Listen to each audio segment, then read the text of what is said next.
오늘이 맥주 감사 주일이잖아요. 그런데 우리가 또 6개월 동안을 돌아보며 하나님 앞에 감사하는 그런 또 때이기도 합니다. 우리가 6개월만 돌아보는 것이 아니라 1년도 돌아보고 또 우리가 임종을 맞이할 때는 우리 인생을 또 돌아보지 않겠어요? 근데 사람들이 공통적으로 뭐 임종을 앞두고 정신이 조금 이렇게 좀 돌아왔을 때 인생을 돌아보면서 대개 한 3가지 후회를 많이 한다고 합니다. 3가지 일반적으로 하는 후회들이 어떤 게 있나 미리 알면 우리가 그런 후회되는 삶을 살지 않도록 노력하겠죠. 한번 들어보세요. 첫 번째는 야, 내가 좀 더 즐겁게 살 걸이라고 한번 후회를 한답니다. 왜냐하면 뭐가 그리 대단하다고 그동안 막 아등바등하고 고민하고 슬퍼하고 괴로워하고 내가 그렇게 살았는가 이런 생각을 합니다. 내가 좀 더 즐겁게 살 수 있었는데 이런 생각을 많이 한대요. 또 두 번째로 또 어떤 후회를 많이 하면 좀 더 내가 베풀 걸 이런 후회를 한답니다. 그렇죠? 야, 내가 참 인색했다. 좀 더 내가 베풀 걸, 좀 더 내가 좀 여유 있게 그렇게 베풀 수 있었는데 하면서 임종 때 후회를 많이 한다 그래요. 그 다음 3번째 사람들이 많이 하는 후회는 내가 좀 더 참을 걸 그렇게 후회한다는 겁니다. 왜요? 이 다 보면 참지 못해서 일들이 생깁니다. 그렇죠? 좀 더 참았으면 되는데 깨지고 망가지고 난 다음에 후회를 하는 거죠. 그죠? 그래서 인생의 마지막 승부는 인내로 판가름 난다 이런 말도 있는데 어쨌든 우리는 조금 더 참고 조금 더 베풀고 또 조금 더 여러분 우리 인생을 복되고 행복하게 살 수 있는 여러분들이 되시기를 바랍니다. 그런데 이거는 이제 그리스도인들 아닌 사람과 다 이렇게 포함해서 한 거라면 저는 그리스도인들에게 또 한 가지 후회할 수 있는 게 있지 않을까. 그건 뭐냐면은 내가 좀 더 잘 섬길 걸. 아마 이런 후회를 많이들 할 수 있을 것 같아요. 내가 이제 곧 주님을 만나게 되는데 우리 주님 앞에 가서 내가 어떤 얼굴로 주님을 봐야 할고 야, 내가 좀 더 열심히 섬기고 열심히 내가 좀 더 봉사하고 주님 말씀 순종할 걸. 아마 이런 후회를 많이 할 수도 있을 것 같습니다. 그런데 오늘 이 본문에 보면은요, 오늘 본문에도 정말 평생에 뼈저리게 후회하는 한 사람이 나옵니다. 바로 남유다 왕 아사랴 왕의 인생 이야기입니다. 자, 그러면 우리가 이 아사랴 왕을 통해서 과연 뭘 배워야 하겠느냐 하는 겁니다. 첫째로 하나님 보시기에 정직히 살아야 되겠다 하는 겁니다. 3절에 아사랴가 그의 아버지 아마시아의 모든 행위대로 여호와 보시기에 정직히 행하였으나 라고 말씀하고 있습니다. 그러니까 이 남유다의 아마시아 왕의 뒤를 이어서 아사랴라는 왕이 이제 왕위로 오르게 됩니다. 유다에서 보면은 제 10대 왕이거든요. 그런데 16살 때 이 아사랴가 왕이 되는데 52년 동안을 왕위에 있게 됩니다. 꽤 긴 기간이죠. 다윗, 솔로몬, 사울 다 40년밖에 안 되는데 이 아사랴라는 왕은 52년을 나라를 다스립니다. 그러니까 상당히 긴 기간입니다. 남유다의 전체 왕 가운데서 므낫세라는 왕이 55년을 다스려요. 그런데 바로 이 아사랴라는 왕은 그보다 3년 정도 모자라지만은 두 번째로 많은 시간 동안을 이스라엘을 왕으로 다스립니다. 이것도 하나님의 은혜입니다. 그렇죠? 그런데 이렇게 오랜 기간을 이스라엘을 다스릴 수 있었던 것은 그것은 하나님께서 그가 여호와 보시기에 정직하게 행하기 때문에 베푸신 은혜다라고 말씀을 하고 있다 하는 겁니다. 그렇습니다. 우리도 하나님 앞에서 늘 정직하게 살아야 되겠습니다. 사람의 평가도 중요하지만 더 중요한 평가는 하나님의 평가다. 사람의 인정받는 것도 중요하지만 더 중요한 것은 하나님께 인정받는 것이다. 아무쪼록 늘 하나님 앞에서 인정받고 하나님 앞에서 칭찬받는 여러분 되시기를 간절히 바랍니다. 그런데 다윗도 바로 이 점에 있어서 하나님께서 칭찬하셨어요. 열왕기상 15장 5절에 보면 다윗이 햇사람 우리아의 일 외에는 평생에 여호와 보시기에 정직히 행하고 자기에게 명하신 모든 일을 어기지 아니하였습니다. 이렇게 칭찬을 받았어요. 또 여러분 욥기 아시죠? 이 욥을 봐도 1장 8절에 여호와께서 사단에게 이르시되 내가 내 종 욥을 유의하여 보았느냐. 그와 같이 순전하고 정직하여 하나님을 경외하며 악에서 떠난 자가 세상에 없느니라.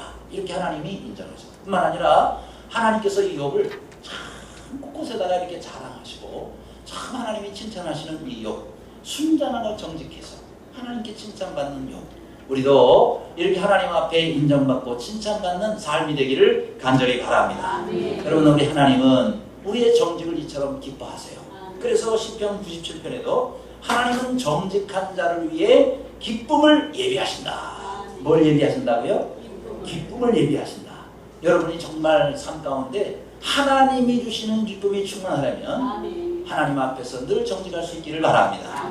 또 시편 11편에 보면은 정직한 자가 하나님의 얼굴을 배워본다 그랬어요. 또 잠언 15장에도 보면은 하나님께서 정직한 자의 기도를 들어준다 그랬어요. 따라하시기 바랍니다. 하나님은 정직한 자의 기도를 들어주신다. 이 약속을 믿으시기를 바랍니다. 그래, 우리가 사업을 하다 보면 참 정직하게 하기가 쉽지가 않아요. 그런데 우리나라의 한 기업인 가운데 저 6.25 때 그 당시에 이렇게 은행에서 돈을 대출받았던 한 사람이 있었습니다. 자, 이 기업인이 일사후퇴를 맞이해가지고 은행에 찾아가서 본인이 대출받았던 돈을 이제 갚으려고 갔어요. 그랬더니 상부 직원이 이 난리통이 어떻게 될지 모르는데 돈을 갚으려고 왔냐고. 갚을 필요가 없어요. 피난이나 빨리 가세요. 이런 얘기를 하는 거예요. 그래도 내가 이거 대출 받았으니까 내가 갚을 수 있을 때 갚아야 됩니다. 그러면서 부득불 이것을 갚겠다고. 그래서 그걸 갚은 다음에 이제 피난을 떠납니다. 근데 이 후에 이 기업이 저 제주도에서 군 부대에 생선을 납품할 수 있는 기회를 얻게 돼요. 그래서 이제 원양어업을 해야 되는데 원양어업이 뭐 배 사야 되죠. 뭐 직원들 돈이 굉장히 많이 듭니다. 그러니 뭐 돈이 없죠. 담보도 없죠. 어떻게 빌려요? 그래서 할 수 없이 어쨌든 은행 가서 한번 사정을 해봐야 되겠다. 그리고는 사업 자금을 위해서 은행을 들렀답니다. 그런데 그 은행장이 이분을 알아보는 거예요. 당신 지난번 일사후퇴 때 빌린 돈을 굳이 갚고서 피난을 했던 바로 그분 아닙니까? 그렇습니다. 알아보는 거예요. 그래가지고 당신 같은 그런 사람이라면은 무담보로 우리가 돈 빌려주겠어. 얼마가 필요해? 해가지고 2억 원을 빌려줬어요. 여러분 6.25 때 2억 원이면 얼마나 큰 돈이겠습니까? 그렇게 해서 그 사업을 할 수 있게 되었다는 간증. 이 내용은요, 사랑의 빚진 자라는 그 책이 있는데 그 책을 누가 썼느냐면 여러분 한국유리 아시죠? 우리나라의 대표적인 유리 사업을 하는 한국유리 회장이신 최태섭 장로님의 간증입니다. 그러니까 하나님께서 이분을 정말 귀하게 사용하셨고, 이분이 저 만주에서 무역업을 하실 때였어요. 근데 콩을 많이 이제 구입을 해가지고 이게 어느 정도로 구입했느냐, 수십 대, 그러니까 기차 큰 화물칸 있잖아요. 그걸로 수십 대 분량의 콩을 사가지고 그렇게 해서 이제 중국 사람하고 무역을 하기 위해서 계약을 했답니다. 계약을 하고 난 다음에요, 이 콩값이 어마어마하게 뛴 거예요. 그러니 웬만한 사람 같다 아마 이랬을 겁니다. 계약한 거 취소하는 거예요. 왜요? 콩값이 너무 올랐으니까. 취소하면 뭐 위약금 좀 물고 나머지 이걸 팔면요 얼마나 큰 돈을 벌 수가 있겠어요. 왜요? 콩값이 그렇게 갑자기 폭등을 했으니까. 근데 이분은 내가 하나님 믿는 사람으로서 내가 계약을 했는데 이러면 안 되지. 그래서 자기가 계약한 그 값으로, 이 폭등한 값이 아니라 계약할 당시의 그 가격으로 그걸 가지고 전부 그 사람에게 그 가격으로 그냥 팔았어요. 자, 그러니 그 중국 사업가가 그거 모르겠습니까? 콩값을 왜 모르겠어요. 그래가지고 그 다음부터요, 이분이 만나는 사람마다 소문을 냈다니. 야, 그 한국의 최태섭 사장은 정말 양심적인 사람을 믿을 만한 사람이라고. 그래가지고 이게 소문이 쫙 중국 사업하는 사람들에게 소문이 다 나가지고, 그래서 이분이 신용하면은 첫째로 꼽혀져가지고 서로 너도 나도 이분하고 무역하겠다. 그렇게 해서 이분이요 아주 크게 무역업이 성장할 수 있었다는 그런 신앙의 고백이 그 책에 나와 있습니다. 자, 우리가 겉으로 볼 때는 당장은 손해보는 것 같아요. 그렇죠? 당장은 정직하면 손해보는 것 같지만 우리 하나님께서는 반드시 정직한 자와 함께 하십니다. 반드시 그 사람의 미래를 보장하십니다. 그래서 눈앞의 이익이 아니라 우리가 먼 장래를 바라보고 하나님 앞에서 늘 정직한 우리 모두가 되시기를 주님의 이름으로 축원합니다. 두 번째로, 이 아사랴 왕을 통해서 우리가 배울 점이 무엇입니까? 선을 행할 줄 알고도 행치 않는 것이 죄다. 그랬단 말이에요. 4절에 오직 산당은 제거하지 아니하였으므로 백성이 여전히 그 산당에서 제사를 드리며 분향하였고 라고 말씀하고 있습니다. 자, 이 아사랴 왕에게 좋은 점들이 많이 있으니까 하나님 보시기에 정직했던 거. 그런데 그에게도 역시 잘못한 점이 있었다 하는 거예요. 뭐예요? 4절 말씀처럼 산당을 제거하지 않았다 그랬어요. 자, 이 산당은요, 원문으로 보면 산당들이라고 나와요. 그러니까 이제 한두가 아니고요, 많은 그 나라의 곳곳에 퍼져 있는 산당들을 제거하지 않았다는 거예요. 하나님께서는요, 그거 원치 않으십니다. 하나님은 예루살렘에 와서 너희가 온전히 하나님 앞에 제사를 지내라 하는 것인데, 그들은 편리하게 예루살렘으로 오지 않고 그저 가까이 있는 산당들에 가서 하다가 나중에 우상숭배에 빠져서 하나님을 떠나는 원인이 되고 만든 거죠. 그래서 여러분, 우리가 여기서 분명히 알아야 될 건 뭐냐면, 제거할 수 있었음에도 불구하고 그는 제거하지 않음으로 인해서 백성들이 죄에 빠지게 그렇게 만들었다는 거예요. 그래서 그것을 하나님께서 죄다라고 말씀하고 있습니다. 그러니까 여러분, 우리가 적극적으로 악을 행해서만 그것이 죄가 아니고요, 선을 행할 수 있는데 하지 않고 있는 것도 죄다 하는 거예요. 내가 선을 행할 수 있는데 하지 않는 것까지도 하나님께서는 잘못한 것이라고 말씀하고 있습니다.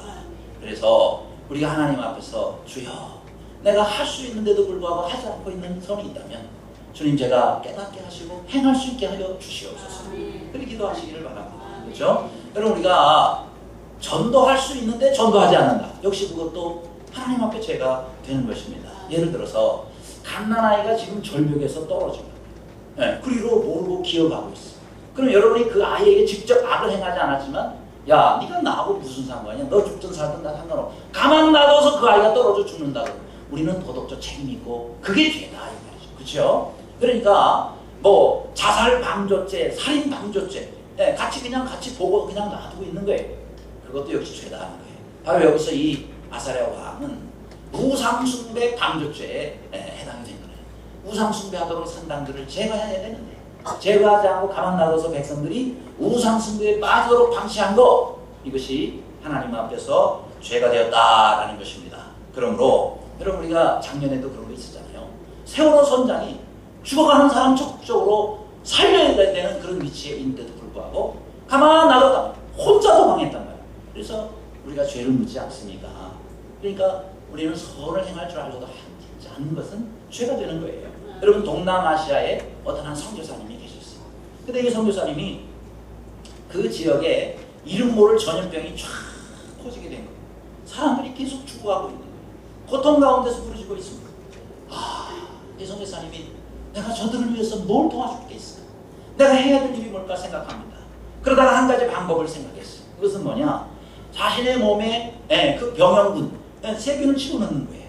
그래서 면역체를 개발하면 많은 사람을 살 수 있지 않을까, 그렇게 생각하고요. 그 병균을 자기 몸에다가 집어넣고는요, 어디를 갔느냐면 미국으로 건너갔어요. 미국 건너가서 그 당시에도 아주 유명한 존스 홉킨스 대학의 최고의 의대죠.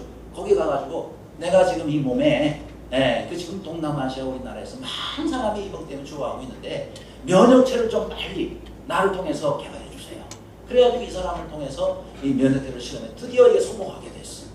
그래서 이 사람을 통해서 수많은 사람들이 살게 됩니다. 그런데 자신은 어떻게 됐어요? 계속해서 막 열이 오르는 거예요. 왜요? 그 병균 때문에 열이 올라가지고 나중에 막 사경을 헤맵니다. 통증은 더 심해가. 그러다가 결국 견디지를 못하고 이 선교사님은 이 질병 때문에, 이 병균 때문에 본인은 정작 돌아가셨어. 그런데 이 희생의 결과로 이 질병이 종복될 수가 있게 됐고 수많은 사람들이 살 수 있게 됐다는 거예요. 여러분, 예수님의 모습과 비슷하지 않습니까?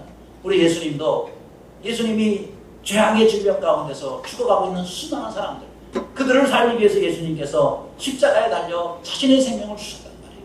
그래서 우리 주님을 통해서 수많은 사람들이 살게 되었는데 이 선교사님의 모습과 닮아있지 않느냐 하는 겁니다. 여러분, 메르스가 아직 우리나라에서 종식되지 않고 있습니다. 이 중동에서 시작된 전염병, 우리나라에 한 사람이 들어왔는데 그 한 사람으로 인해 가지고 온 나라가 지금 난리가 나고 있단 말이죠. 아직까지도 그치지를 않아요. 근데 이번에 가만히 보니까 슈퍼 전파자라는 사람들이 있더라고요. 그래서 제1번 제일 먼저 이게 시작된 그 사람은 36명을 전파시켰대요. 감염시켰다고 그래요. 그 다음에 14번 슈퍼 전파자가 또 유명한데 이 14번을 통해서 무려 80여 명의 사람이 감염이 됐다는 거예요. 자, 그러니 말이죠.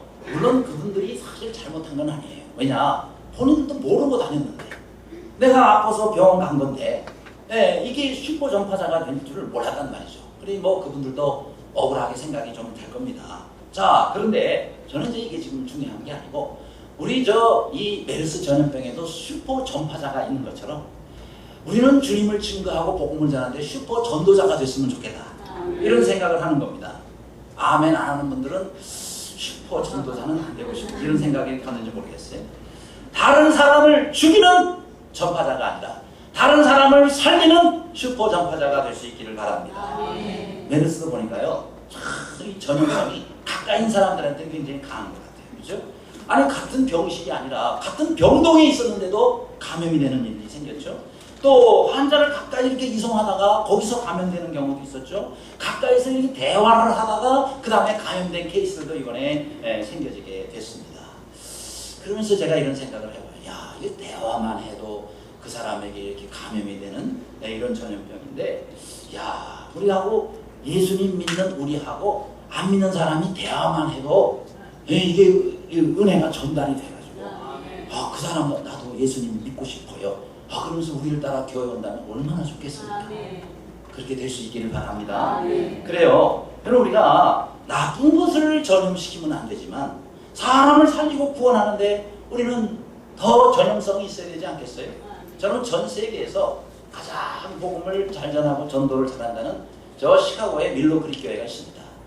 근데 그 교회의 전도 교재가 뭐냐면은 Becoming a Contagious Christian. Contagious라는 말이 전염성이 있는 이런 뜻이에요. 저는 그 교재를 가지고 제가 이틀 꼬박 그 교회 가서 훈련을 받았어요. 근데 그 내용이 그겁니다. 우리 이웃들에게 우리가 전염성 있는 그리스도인이 좀 되자 하는 거예요. 가만히 있지 말고. 이번에도 보니까 메르스가 들어오면은요, 잠복기라는 게 있단 말이죠. 그죠? 그래서 3일에서 14일 정도가 잠복기래요. 그 기간 내에 아무 증상이 안 일어나면은 그냥 이제 낫은 거예요.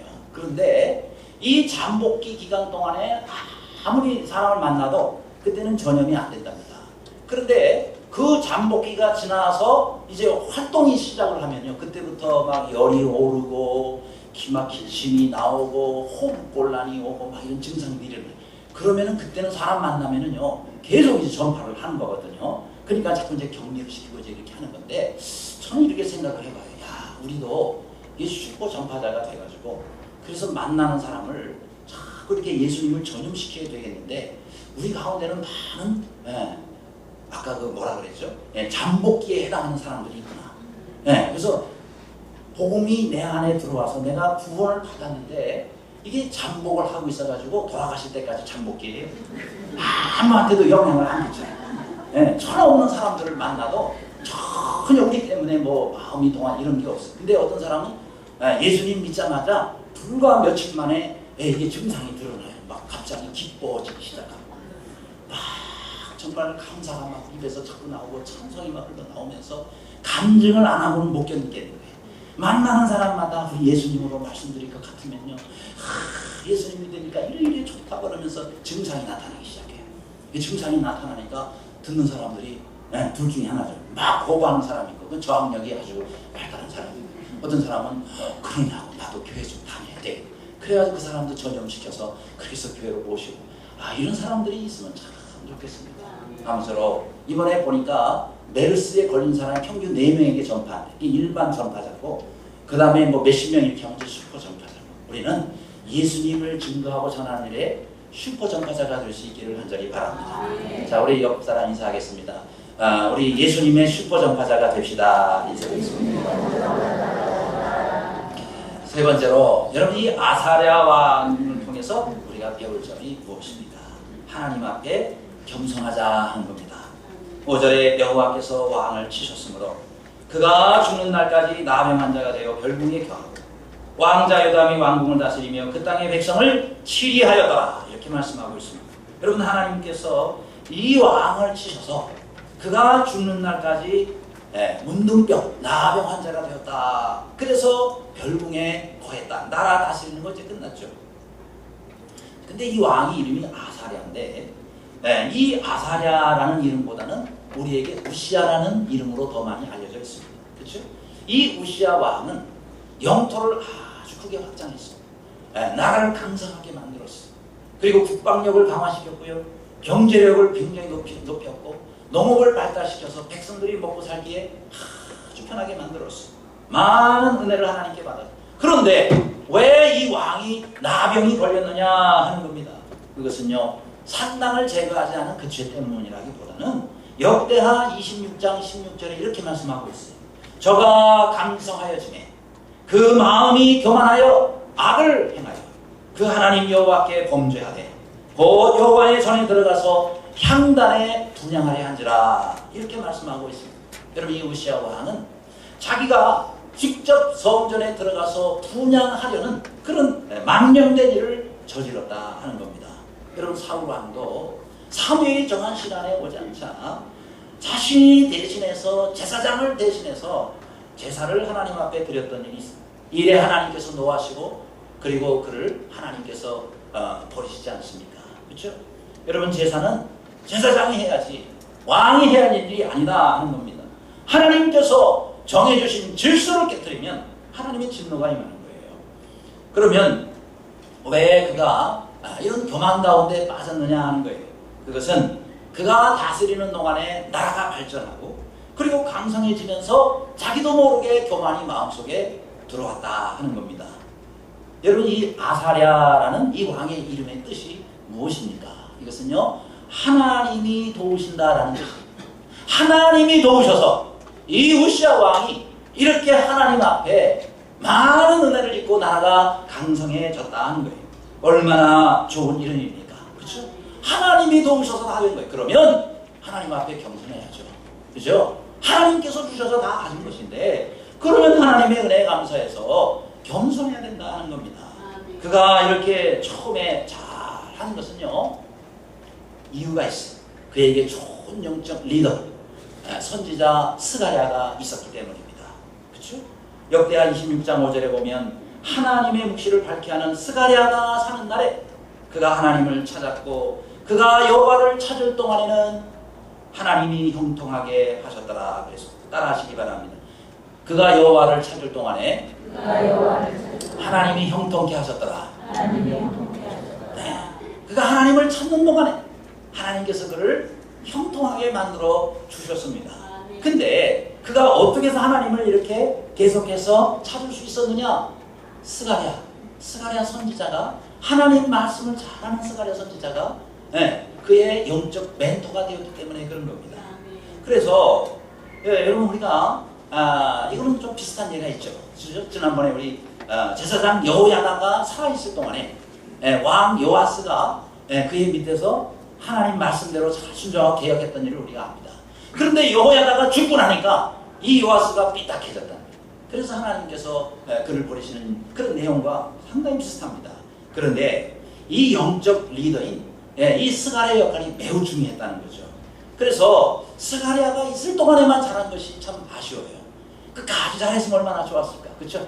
하나님 보시기에 끝까지 정직하고 하나님 보시기에 끝까지 겸손하고 하나님 보시기에 끝까지 우리 하나님을 구하고 찾았더라면 하나님께서 그를 끝까지 복을 더하셨을 텐데 그러지 못한 것이 참 많이 아쉽게 느껴집니다. 그런 점에서 여러분, 우리는 우리에게 영적 지도자, 영적 리더가 매우 중요하다 하는 겁니다. 여러분, 한 사람 한 사람에게도 좋은 영적 리더가 있기를 간절히 바랍니다. 또 영적 리더의 말을 잘 순종하고 잘 따를 때에 여러분에게 복이 되는 거예요. 그렇죠? 또 이 우시아 왕이 버림받게 된 것이 바로 교만 때문이라고 그랬지 않았습니까?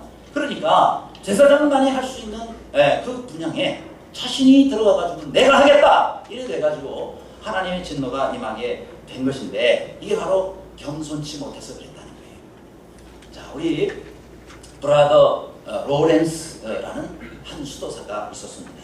이분이 어느 날 아주 그냥 뭐 싸움도 많이 하고 그 다음에 시끄러운 한 수도원의 원장으로 발령을 받았어요. 감독님한테. 그래서 그 임명장을 가지고 그러고는 이제 그 수도원을 찾아갔습니다.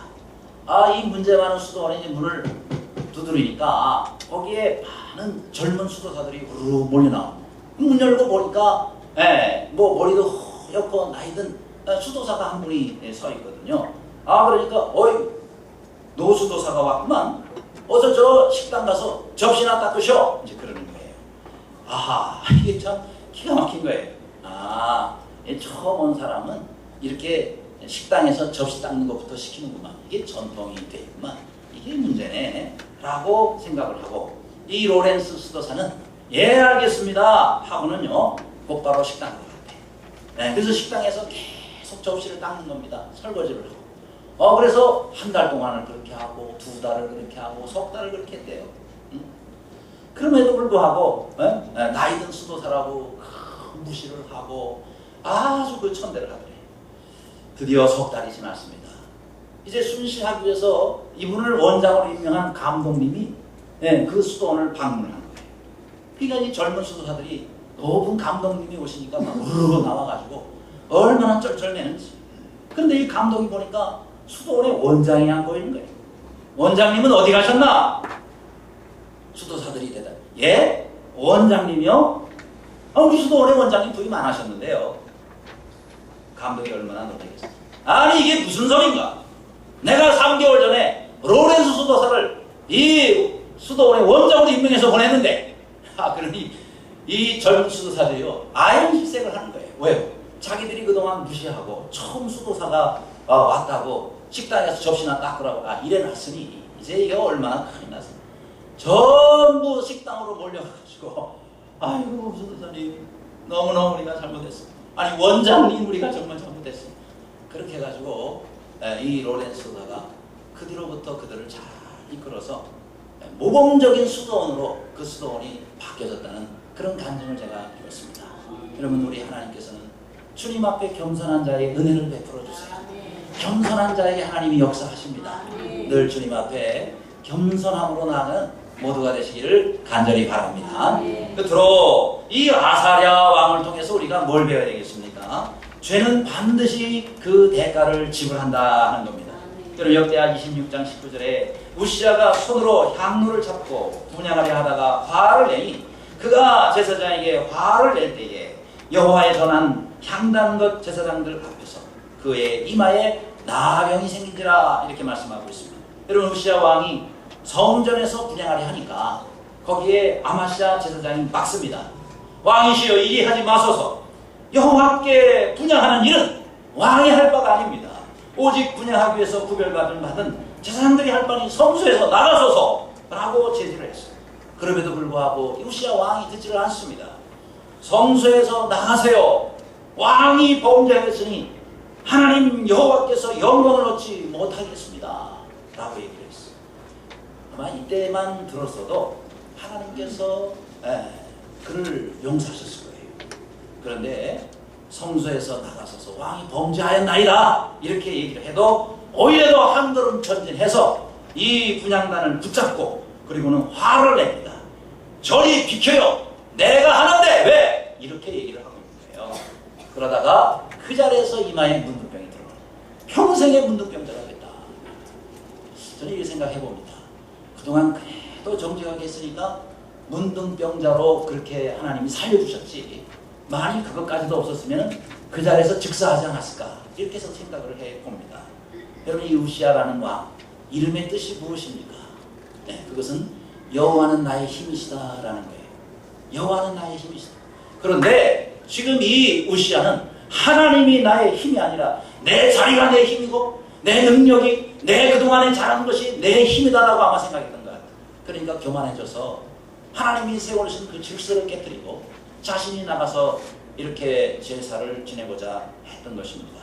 그렇죠? 그럼 우리 하나님은 무조건 용서하시는 용서의 하나님만이 아니세요. 하나님께서는 반드시 그 대가를 지불하시는 분이시다 하는 겁니다.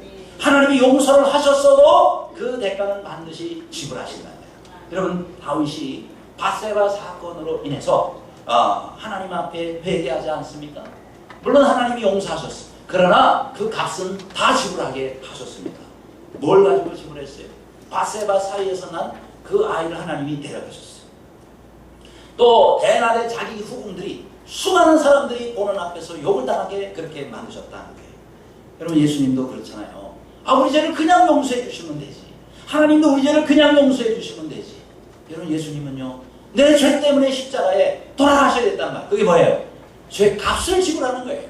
우리가 용서를 받더라도 반드시 그 죄 값을 지불하는 것이, 그것이 하나님 나라의 원리다 하는 겁니다. 그래요. 우리는 무엇이든지 대가가 지불된다는 사실을 알아야 돼요. 내가 지금 누리고 있는 것이 있다면 누군가가 대가를 지불하는 거예요. 그렇죠? 내가 지금 여기 어떤 것을 여러분이 누리고 있다면 반드시 어떤 사람이 희생하고, 반드시 어떤 사람이 헌신하고, 반드시 어떤 사람이 대가를 지불했기 때문에 내가 지금 그것을 누리고 있는 거예요. 여러분이 어떤 선물을 받는다 하더라도요, 그것은 나는 그냥 받는 거지만은 그 선물을 위해서 누군가, 그 선물을 준 사람이 반드시 대가를 지불했기 때문에 여러분에게 거저 들어간 것이다 하는 겁니다. 여러분, 믿음도 그렇습니다. 왜 사람들이 신앙생활을 오래 해도 믿음이 안 자라는지 아세요?